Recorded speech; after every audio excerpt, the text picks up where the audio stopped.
Mes petits potes, très content de vous retrouver aujourd'hui pour une nouvelle vidéo sur notre bonne vieille Ligue 1 qui reprend ses droits très bientôt puisque dans une semaine c'est le début du championnat, mais le mercato ne se termine que au 31 août, 1er septembre, je ne sais jamais si c'est le 31 août ou le 1er septembre, en tout cas il reste au moins 2-3 bonnes semaines et il y a des tractations, il y en a encore très récemment qui ont fait que j'ai dû faire certains ajustements, notamment le départ normalement pour West Ham de Jean-Claire Todibo. Donc c'est le moment pour le fameux concept un club, une recrue que vous commencez à connaître très bien maintenant sur YouTube, un concept qui a été lancé évidemment par Willou et un concept que j'aime beaucoup. On va pouvoir parler du coup de tous nos clubs de Ligue 1, ils sont 18 cette année et on est parti du coup, let's go!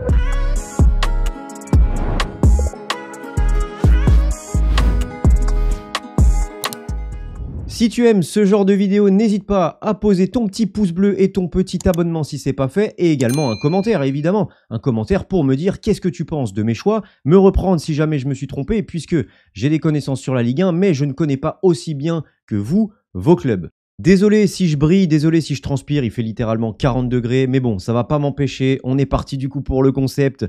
Un club, une recrue, comme vous pouvez voir sur le visuel, c'est en deux parties. J'ai affiché d'abord les 9 premiers clubs par ordre alphabétique et ensuite dans la même vidéo, évidemment ne vous inquiétez pas, il y aura les 9 autres clubs de Ligue 1. Donc, on commence par le premier club, donc c'est le SCO d'Angers qui vient de remonter. Le besoin que j'ai identifié, c'est beaucoup plus un buteur. Pourquoi? Parce que même s'il y a Loïs Diony et Adrien Hunou, pour moi, c'est pas les buteurs les plus adroits devant le but, les plus prolifiques qui soient. Ça fait des différences. Il y a beaucoup d'intelligence de jeu chez Adrien Hunou. Il y a beaucoup de vitesse et de percussion chez Loïs Diony. On sait se créer des occasions, mais devant le but, je trouve que par moment, c'est un petit peu compliqué. Donc, je pense que pour te maintenir en Ligue 1, quand tu es un club qui vient de remonter, tu as absolument d'avoir un buteur prolifique parce que chaque but compte. On peut penser par exemple que si le FC Metz avait commencé avec Miko Tadze toute la saison et ne l'avait pas eu seulement dans la deuxième partie de saison, il se serait maintenu parce que c'est important. Donc, moi, j'ai tablé sur un buteur et celui que j'ai choisi, c'est Alexandre Mendy. Le Canet, auteur d'une très très belle saison en Ligue 2, très prolifique, un vrai sens du but.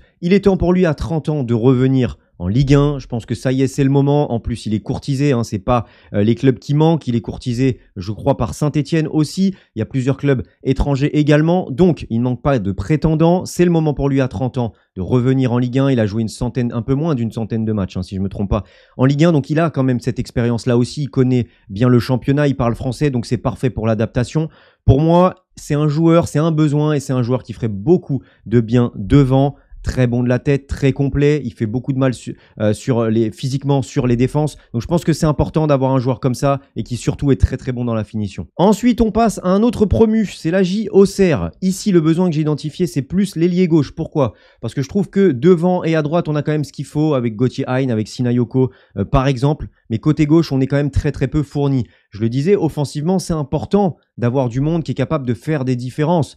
Parce que le promu, ça se joue à quelques points pour ne pas redescendre. Et puis, on a vu quand même, mine de rien, que ces dernières saisons, les clubs qui jouent, les clubs qui n'ont pas peur d'aller de l'avant et qui prônent l'offensif plutôt que de mettre le bus, sont plutôt bien récompensés. Donc, pour ça, j'ai choisi tout simplement Ibrahim Salah, l'ailier marocain de 22 ans du Stade Rennais, tout simplement parce que depuis qu'il est arrivé, il n'a pas beaucoup joué, on va pas se mentir, Rennes ne compte pas forcément sur lui. Alors, effectivement, il y a Martin Terrier qui est parti, il y a Désiré Doué aussi de son côté qui a pris la place de titulaire sur la deuxième partie de saison qui pourrait aussi peut-être partir, mais ça veut dire qu'aussi le Stade Rennais va se renforcer. Le Stade Rennais a aussi de très bons joueurs qui peuvent évoluer déjà dans cette zone-là. Donc, est-ce que Rennes va faire confiance à Ibrahim Salah? Je ne pense pas. Et quand bien même, je pense que si tu es Auxerre et que tu lui proposes de jouer en Ligue 1, d'avoir du temps de jeu, sachant qu'il a 22 ans, qu'il est en équipe nationale U23, si je ne me trompe pas, marocaine. Donc, il a besoin de jouer. C'est un jeune joueur qui a besoin de jouer, qui a besoin qu'on lui fasse confiance.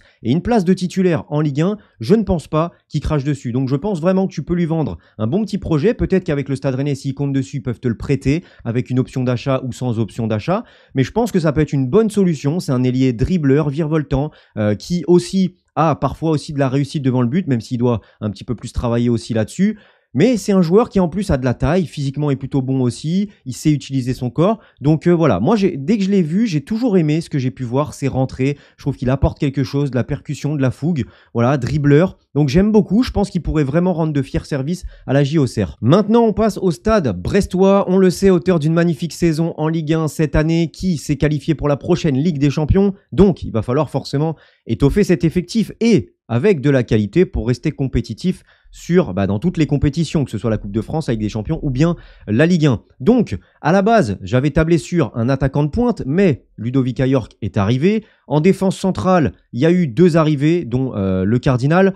Alors, est-ce qu'on compte sur lui pour être titulaire ou pas? Je ne sais pas. Maintenant, moi, il y a un besoin, je trouve quand même, c'est sur les ailes. Parce que on a 2 postes très énergivores, puisqu'on leur demande énormément d'efforts, que ce soit Del Castillo, Le Doiron ou Pereira Lage. Et du coup, je pense que c'est mieux d'avoir au moins 2 joueurs pour chaque poste, que ce soit ailier gauche ou ailier droit. Là, on en a 3 pour 2 postes, sachant que tu vas jouer tous les 3 jours. Je pense qu'à un moment donné, ils vont craquer. Si jamais tu as une blessure, au niveau de ta rotation et tout, ça peut être très compliqué. Donc, si tu veux rester compétitif toute la saison, il va falloir un joueur supplémentaire. Et le joueur que je suis allé chercher, parce qu'il faut de la qualité quand même quand tu vas jouer des matchs, et je suppose que Brest n'a pas envie de figurer dans la deuxième partie de tableau de Ligue 1. Je pense qu'ils ont envie de continuer, évidemment, en Ligue 1 de jouer les premières places et les places européennes, c'est Armand Lorienté, tout simplement parce que Sassuolo est descendu et un joueur de cette qualité, c'est pas possible qu'il joue en série B. C'est un joueur qui pourrait coûter un petit peu cher, c'est vrai, il est évalué à une dizaine de millions d'euros et un contrat jusqu'en 2027. Maintenant Brest, avec les primes que tu as pu toucher en jouant la Ligue des Champions et en finissant sur le podium de Ligue 1, je pense que tu as quand même de quoi mettre un petit peu d'argent pour Armand Lorienté, surtout que tu n'as pas dépensé encore beaucoup d'argent sur le mercato. Donc, sachant que c'est un besoin primaire, personnellement, je pense qu'il faut absolument foncer. C'est impossible qu'il reste en série B. Il peut avoir un projet sympa en Ligue 1 en jouant la Ligue des Champions avec une équipe qui joue au football. Et lui, il aime. C'est un joueur très technique, qui a un beau pied gauche, qui est capable d'évoluer à gauche comme à droite. Et il aime ça, jouer au ballon. Il aime toucher le ballon. Et en plus de ça, ce qui est intéressant, c'est que quand tu recrutes un Ludovic York et sa grande taille, forcément, tu penses aussi coup de pied arrêté. Forcément, alors tu as déjà de la qualité. Mais quand tu sais la qualité de coup de pied d'un Lorienté sur coup franc direct, indirect et sur corner, sincèrement, ça peut être une vraie plus-value. Et son pied gauche sur la tête de Ludovic York, ça peut devenir une arme fatale qui pourrait te débloquer pas mal de matchs et te rapporter pas mal de points. Ensuite de ça, on passe au Havre. Ici, le besoin pour moi, c'est devant, parce que tu viens de perdre évidemment André Ayou. Et comme je disais pour le SCO d'Angers, c'est important pour le Havre de trouver un buteur. Ça a été le vrai problème, je trouve, la saison dernière, le marquer des buts. Alors, c'est marrant parce qu'ils en ont mis 3 au Paris Saint-Germain, mais c'est vrai que durant toute la saison, heureusement qu'ils étaient solides défensivement. Heureusement que collectivement et défensivement, ils étaient très bons, ce qui leur a permis d'encaisser un minimum de buts et de pouvoir rapporter pas mal de points de matchs nuls, etc.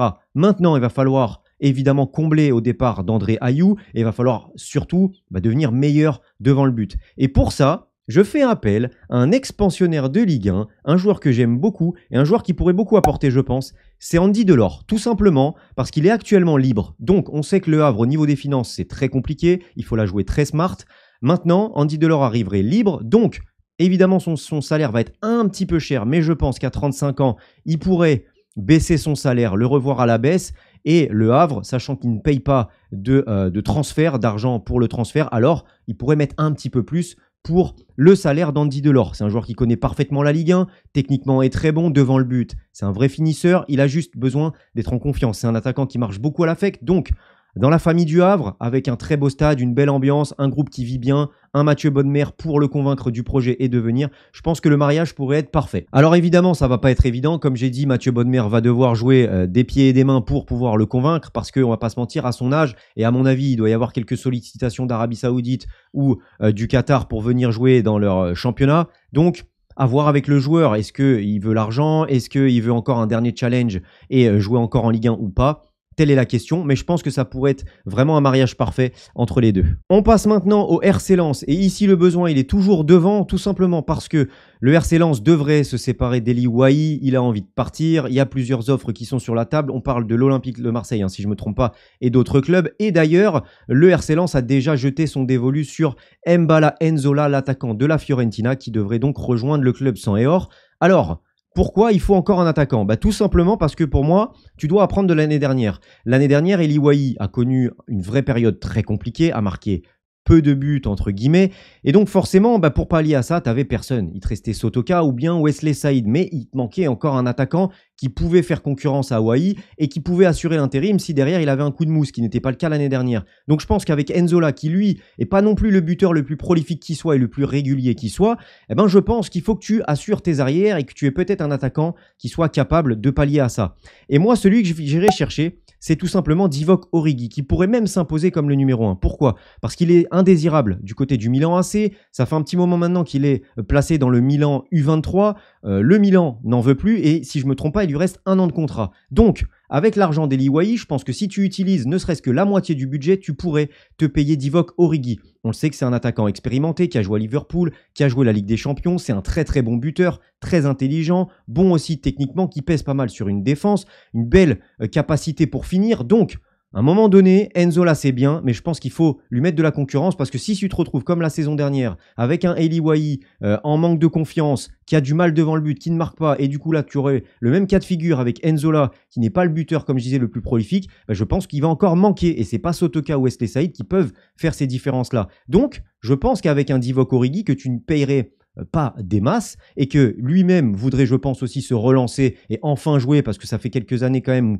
voilà, il n'a pas la confiance au Milan AC, il a été prêté à droite à gauche, machin. Je pense qu'il a envie de se poser, il a envie de jouer et je pense que ce serait un très bon choix de prendre Divock Origi. Et puis en plus de ça, on donne un diable rouge à Will Steele. Ensuite, on enchaîne avec un autre club du Nord, c'est le LOSC. Et le LOSC qui va avoir le même besoin, un attaquant de pointe tout simplement parce que comme Eli Wahi au RC Lens, Jonathan David devrait quitter le LOSC puisque, en tout cas, il arrive à 1 an de la fin de son contrat. En plus de ça, il n'a pas prolongé et il a pas mal de sollicitations et notamment encore une fois l'Olympique de Marseille puisqu'il cherche un attaquant. Donc, il se peut quand même qu'il soit sur le départ et qu'il parte. Donc, il va falloir forcément un besoin. Celui que j'ai choisi, c'est Patrick Schick. Alors, on va me dire, ouais, oh là, Patrick Schick, c'est très compliqué, etc. Non, je ne trouve pas. Pourquoi? Parce qu'on a vu à Leverkusen quand même pas mal de fois la saison dernière Boniface lui être préféré et lui passer devant. Et au-delà de ça, on a même vu très souvent Xabi Alonso jouer avec 3 offensifs, mais qui ne sont pas des numéros 9. On a vu plusieurs fois Patrick Schick et Boniface sur le banc. On a déjà vu Adli, Wirtz même des fois en faux neuf. Il y a Martin Terrier qui a été recruté et qui lui peut jouer à gauche ou même en pointe. Donc c'est vrai que quand tu vois ces profils-là, on a vu très souvent 2 joueurs ultra rapides jouer, prendre la pointe avec un Wirtz en faux neuf juste derrière. Donc il se peut qu'on ne fasse pas forcément confiance à Patrick Schick. Alors, sachant qu'il vaut une vingtaine de millions d'euros et qu'il a 28 ans, à mon avis, pour la moitié du prix, voire un petit peu plus de Jonathan David, tu peux réinvestir sur un Patrick Schick. Tu vas jouer l'Europe, tu as besoin d'un attaquant expérimenté, tu peux viser un petit peu plus haut cette saison en Ligue 1. Un attaquant comme ça, c'est parfait. Alors au-delà de ça, si ce n'est pas possible, parce que c'est vrai que c'est un des dossiers les plus compliqués que j'ai choisi, il y a aussi Kevin Denki, le joueur du Cercle de Bruges qui a fait une magnifique saison la saison dernière en Belgique. 28 matchs, 23 buts si je ne me trompe pas, donc un vrai buteur prolifique qui ressemble un petit peu plus à Jonathan David dans la percussion, dans la vitesse, dans la prise de profondeur, un petit peu moins bon dans les petits espaces et au niveau de la qualité de passe. On sait que Joe David, lui, est très bon dans ce domaine-là, est très bon. Bref, on va y revenir parce que je vais en parler, je vais pas vous mentir.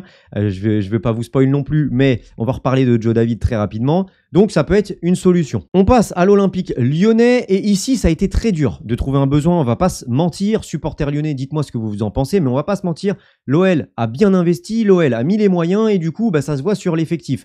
Il y a quasiment tous les postes, si ce n'est tous les postes qui sont doublés, voire triplés. Il y a de la qualité à tous les niveaux. Il y a de la concurrence. Donc, ça n'a pas été évident. Maintenant, sachant que Thiago Almada va arriver dans plusieurs mois, si je ne me trompe pas cet hiver ou bien l'été prochain, dites-le moi en commentaire, mais il me semble qu'il n'arrive pas tout de suite. Donc, sachant que Ryan Cherki va partir, le seul besoin que je peux voir, c'est à la limite trouver un 8-10 créatif pour pallier au départ de Ryan Cherki et pour mettre de la concurrence à Thiago Almada quand il arrivera. Parce qu'on sait que c'est un jeune joueur, on sait qu'il va peut-être pas pouvoir s'acclimater non plus, on n'est pas sûr de sa valeur vraiment et de savoir s'il est capable de réussir à Lyon et en Ligue 1. Donc c'est important d'avoir quand même un autre gars, un autre spécialiste du poste. Celui que j'ai choisi, et vous allez voir, c'est pas pour rien, c'est un joueur que j'adore, c'est un joueur qui est passé par le Paris Saint-Germain, c'est Giovanni Lo Celso. Tout simplement parce que c'est un joueur que j'aime beaucoup. C'est un joueur qui t'apporte énormément en termes de qualité technique, en termes de création. Lui est capable de jouer à tous les postes au milieu de terrain, que ce soit 8 dans un milieu à 3 un petit peu plus haut, que ce soit numéro 10, et il a vraiment ses qualités de création. Il a vraiment beaucoup de créativité, il a une vraie qualité de pied, il est capable de finir les actions. Je me souviens d'un magnifique lob qu'il avait mis avec le PSG, et avec Tottenham, c'est pas facile. C'est pas facile, il a été prêté à Villarreal, il est prêté un petit peu à droite à gauche, on lui fait pas forcément confiance. Il y a beaucoup de gros joueurs dans la zone où il évolue, comme notamment Madison, etc. Donc, il n'a pas forcément la confiance de Postecoglou, et je pense que c'est un joueur qui ferait beaucoup de bien à l'Olympique Lyonnais. En plus de ça, il est argentin et il a un âge plus avancé que Almada. Alors, pour l'intégration dans le futur d'un Thiago Almada, c'est parfait d'avoir un Giovanni Lo Celso qui parle un petit peu français, puisqu'il a joué de nombreuses années en Ligue 1, qui est argentin, donc pour accueillir un mec comme Almada, c'est parfait. Donc franchement, je trouve que c'est le mariage parfait pour ce qui te manque et pour accueillir Thiago Almada dans le futur. Je pense même que si Lyon n'a pas les besoins, tu peux négocier un prêt avec option d'achat ou sans option d'achat, mais je pense vraiment que tu peux l'avoir en prêt, et donc ça faciliterait du coup l'arrivée d'un Giovanni Lo Celso. Ensuite de ça, on passe à l'Olympique de Marseille, et là le besoin, on le sait, c'est le numéro 9, donc je vais pas laisser durer le plaisir, c'est Jonathan David, tout simplement parce que comme je le disais tout à l'heure, en plus d'avoir des qualités de vitesse, des qualités de percussion, des qualités de prise de profondeur, il a des qualités de décrochage et il a des qualités pour jouer avec De Zerbi, parce que techniquement, il est bon, il est sûr. À la passe, il sait jouer, il sait combiner dans les petits espaces. Il est très rapide, il est instinctif aussi. Et il a une vraie qualité de passe. C'est un des meilleurs d'ailleurs dans ce domaine-là, si je ne me trompe pas, en Ligue 1 l'année dernière. Donc je pense que ça peut être un profil idéal à l'Olympique de Marseille. Ce qui manque un petit peu, c'est la finition. Mais quand je vois que l'Olympique de Marseille est sur Edin Ketia, je pense qu'en termes de finition, on est un petit peu mieux du côté de Joe David, même s'il doit s'améliorer là-dessus. Nketiah, franchement, c'est une catastrophe à ce niveau-là. Donc, pour toutes ces raisons, je pense que Jonathan David serait le profil idéal. En plus de ça, je pense qu'avec une valeur de 50 millions d'euros et un an de contrat à racheter, je pense que pour 30-35 millions d'euros, ça devrait le faire pour l'Olympique de Marseille. On passe maintenant au club monégasque, le club de la principauté, qui lui aurait un besoin pour remplacer évidemment Youssouf Fofana au milieu de terrain. Donc, il faut un milieu axial qui est capable de faire ce que fait Fofana, être bon dans la récupération, être bon dans la projection, être bon techniquement aussi, parce que c'est lui qui joue un petit peu plus haut. Moi, j'ai choisi tout simplement Manu Koné. Manu Koné qui a envie de partir de Mönchengladbach, lui qui joue qui joue les JO avec Thierry Henry. Donc lui est sur une pente ascendante, lui a envie de partir, et je pense que ce serait le profil idéal par rapport à ses qualités de projection défensive, un gros abattage, techniquement. Ça va, il y a pire, et je pense qu'on n'est pas loin d'un Youssouf Fofana. Il a encore besoin de grandir, mais je pense que le step Mönchengladbach, Monaco qui joue l'Europe, je pense que ça pourrait être une bonne idée pour Monaco et une bonne solution pour Manu Koné qui a des velléités de départ. On enchaîne maintenant avec la deuxième partie. Donc voici tous les clubs ici, et donc on commence avec Montpellier. Le besoin ici pour moi, il est côté gauche. De base, j'étais parti sur un ailier gauche, mais finalement, Montpellier joue pas mal en 3-5-2, donc j'ai l'impression, vous me dites en commentaire les Montpelliérains, mais j'ai l'impression qu'il y a plus un besoin de piston gauche du coup, ou de défenseur gauche, latéral gauche, qui est capable d'apporter aussi offensivement, mais qui est bon défensivement. Tout simplement Mathieu Hudol, le Messin, Metz qui est descendu. Mathieu Hudol ne peut pas rester, on va pas se mentir, en Ligue 2. Il a d'ailleurs Saint-Etienne qui est dessus si je me trompe pas. Donc je pense que ce serait une très bonne pioche pour Montpellier, un joueur qui a un gros abattage, qui court beaucoup et qui a une belle qualité technique, qui d'ailleurs, même dans le dernier tiers, est capable d'apporter quelque chose. 3 buts, 3 passes décisives la saison dernière en une trentaine de matchs, et notamment un but, on s'en souvient, face au PSG. Donc, je pense que Mathieu Hudol pourrait être vraiment une pioche idéale pour les besoins de Montpellier. Ensuite, on enchaîne avec le FC Nantes. Ici, je pense qu'il y a un besoin au milieu. Ça manque de milieux axiaux, et surtout ça manque, je dirais, de qualité technique au milieu de terrain. Évidemment, tu vas avoir besoin de quelqu'un qui sait défendre, parce que tu vas pas avoir le ballon énormément côté nantais, on le sait. Maintenant, je pense qu'il va falloir que tu aies aussi un milieu de terrain axial qui est capable d'assurer les transitions, tant en se projetant que techniquement. Capable de trouver de bonnes passes, capable de lancer très vite tes ailiers et tes attaquants, notamment au retour de Moses Simon. Mais je pense que il faut un profil comme ça axial qui a quand même un coffre, mais qui a surtout une belle qualité technique et une belle qualité de passe. Donc la solution que j'ai trouvée à ça, c'est tout simplement Ayman Kari, le Parisien qui pourrait partir en prêt. D'ailleurs, qui est parti l'année dernière en prêt du côté de Lorient, où ça s'est plutôt bien passé. On a vu de belles choses. Malheureusement, il y a eu aussi une blessure qu'il a ralenti dans sa progression et dans le fait de pouvoir faire une saison assez aboutie du côté de Lorient, mais on a vu quelque chose. Et je pense que même si Luis Enrique a déclaré compter dessus, au milieu de terrain côté PSG, il y a quand même embouteillage. Il y a Warren Zaïre-Emery qui pourrait d'ailleurs être le grand perdant de l'arrivée d'un João Neves. Il y a également Moscardo qui est arrivé des Corinthians. Donc pour Ayman Khari, à mon avis, il y aura très très peu de temps de jeu. Et sachant qu'il est jeune et qu'il a besoin de jouer pour se développer, je vois pas l'intérêt pour lui de rester. Donc un prêt serait le mieux et pour le PSG et pour Ayman Khari. Et du coup, tant mieux pour le FC Nantes qui lui n'a pas forcément les finances, comme j'ai dit, pour recruter un jeune talent comme Ayman Khari.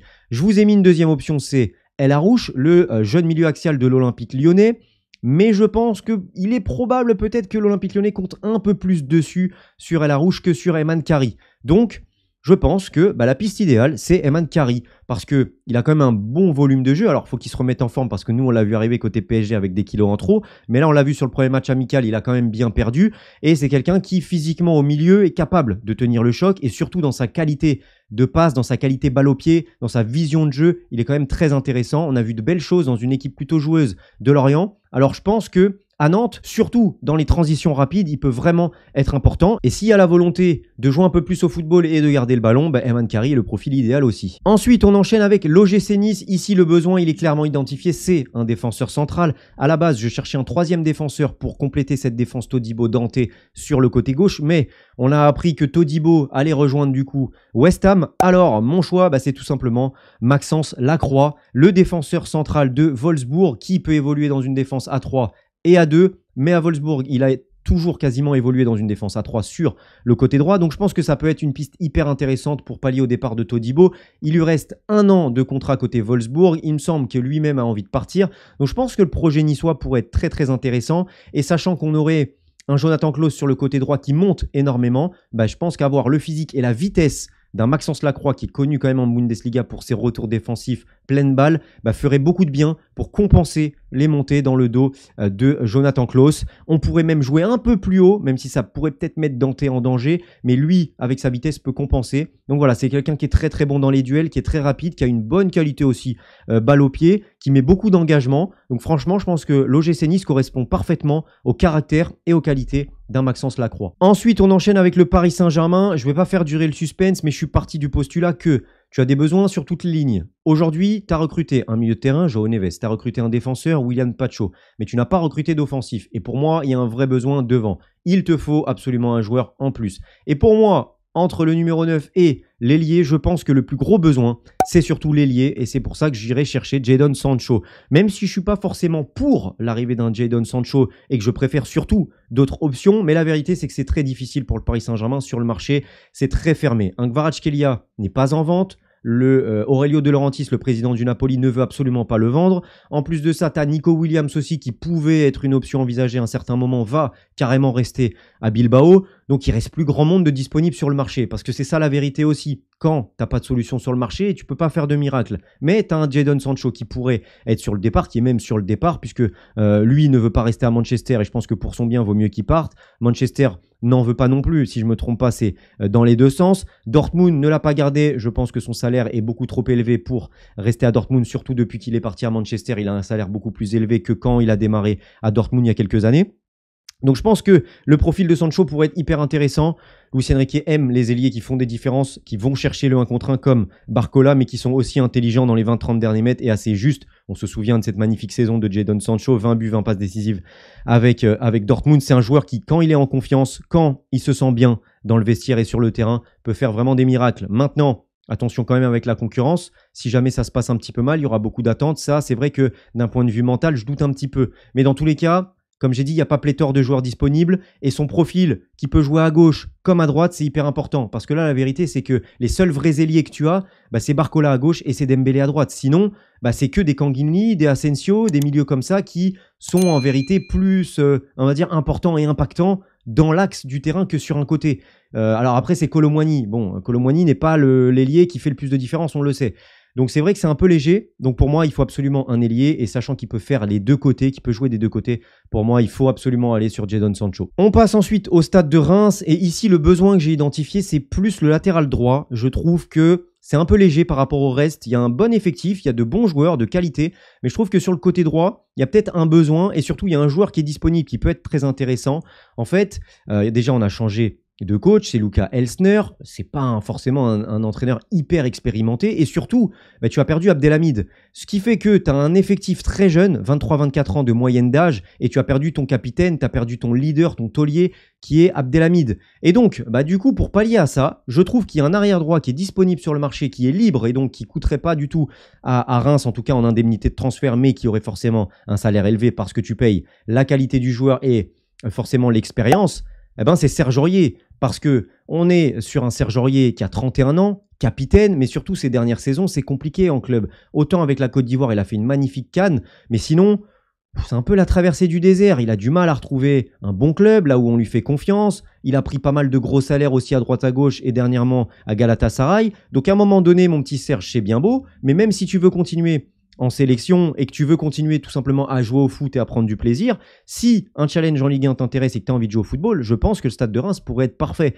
Lui, à 31 ans, de l'expérience et une vraie belle qualité technique pour continuer à prôner un beau football du côté du Stade de Reims. Donc je trouve qu'avec toute son expérience et son métier, si lui a envie de revenir en Ligue 1 et a envie surtout d'avoir un projet intéressant, de jouer au football et d'être un leader et être un joueur important, donc de passer un petit peu un cap, un peu comme il a fait avec la Côte d'Ivoire, parce qu'en club c'est un peu plus compliqué, je pense que ça peut être un challenge hyper intéressant. Il y a pas mal en plus de jeunes Ivoiriens côté Stade de Reims, donc je pense que ça pourrait être une vraie bonne recrue intéressante, et je vous ai mis également au cas où, si ça manque si on peut pas prendre le salaire en compte de Serge Aurier et que financièrement parlant, peut-être qu'il voudrait partir en Arabie Saoudite, au Qatar ou je ne sais quoi, il y aurait l'option Paul Joly, le latéral droit de la JOCR, qui a fini meilleur latéral droit l'année dernière en Ligue 2, donc ça pourrait être aussi une bonne pioche. On passe maintenant au Stade Rennais, et ici le besoin il est clair, net et précis, c'est forcément un ailier gauche, puisque on a perdu Martin Terrier, on a perdu Désiré Doué très probablement qui est entre le PSG et le Bayern Munich, donc il va falloir quelqu'un à gauche.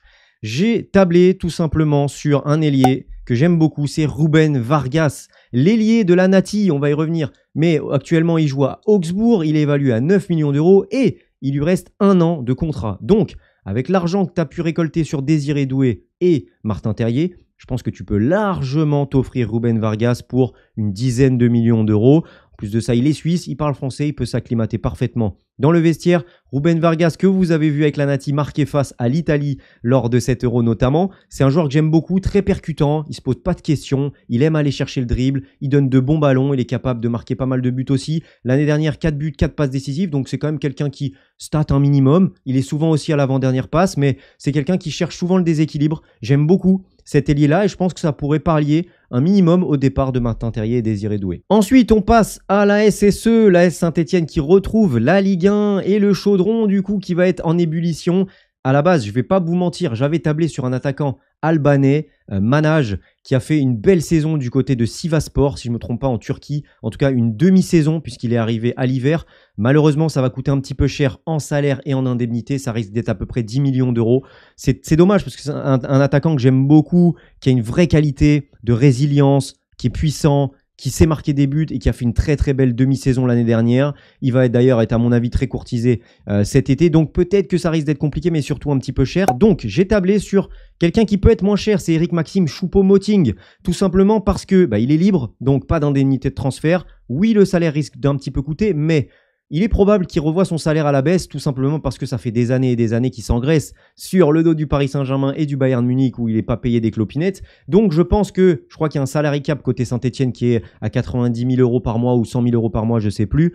Maintenant, comme j'ai dit, c'est important d'avoir un attaquant qui marque. Et Choupo-Moting, il marque, il est bon techniquement, il est bon de la tête, il a l'expérience. C'est un vrai exemple, c'est un vrai professionnel, c'est un vrai bon mec.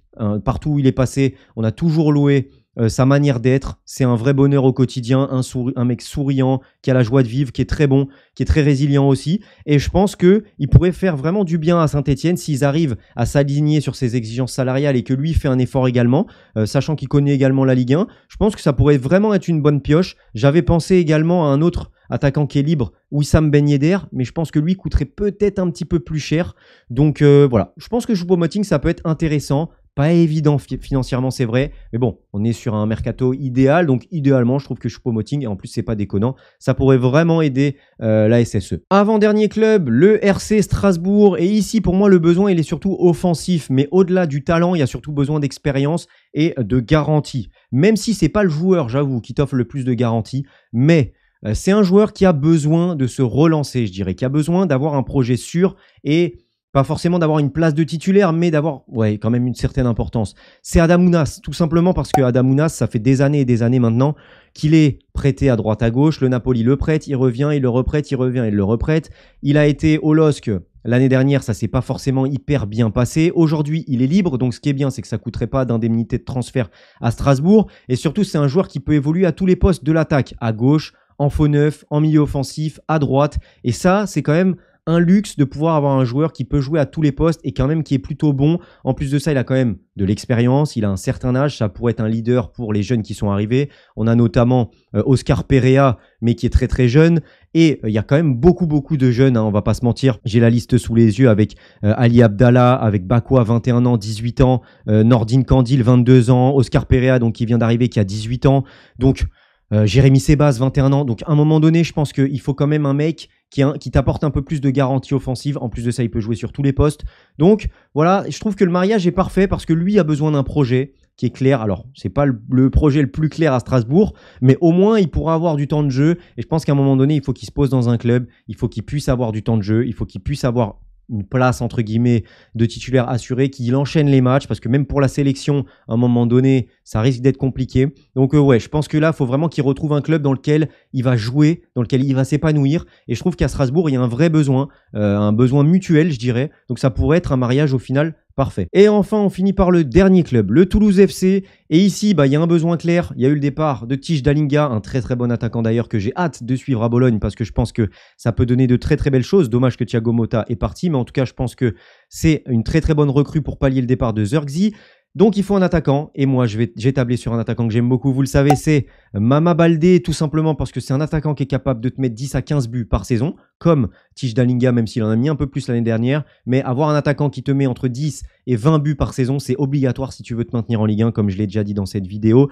Mama Baldé a beaucoup de qualités, j'aime beaucoup, des qualités de percussion, de vitesse, physique, très bon de la tête également, gros caractère, il n'a pas peur de la concurrence, il sait s'imposer, il brille aussi dans les gros matchs. Et à l'Olympique Lyonnais, vous n'êtes pas sans savoir qu'on a recruté Georges Mikotadze et au mercato d'hiver, Guy Torban, il y a encore Alexandre Lacazette, donc c'est barré pour Mama Baldé. Donc je pense que s'il y a un club qui a besoin d'un numéro 9 et qui se penche sur Mama Baldé, attention quand même au salaire, je pense que ça peut être une pioche idéale. Et pour le coup, le TFC qui a besoin de remplacer Tige Dalinga, je trouve que Mama Baldé, c'est l'attaquant parfait. Voilà les amis, enfin la vidéo est terminée, le marathon est fini et bouclé. Je n'en peux plus, j'ai qu'une seule envie là, c'est d'aller sauter sous la douche, me rafraîchir. J'espère que cette vidéo vous aura plu. J'ai hâte de vous lire en commentaire. N'hésitez pas à me faire vos retours sur les choix que j'ai pu faire, si c'est réaliste, pas réaliste, si c'est possible ou pas, si ça vous plaît comme option. Et n'hésitez pas du coup à me dire, vous en tant que supporter, si vous aimez mon option et quelles options peut-être vous auriez privilégiées par rapport à celles que j'ai choisies. J'attends vos retours avec impatience. On se retrouve très vite pour une nouvelle vidéo. D'ici là, portez-vous bien et surtout, n'oubliez pas d'être heureux. Ciao.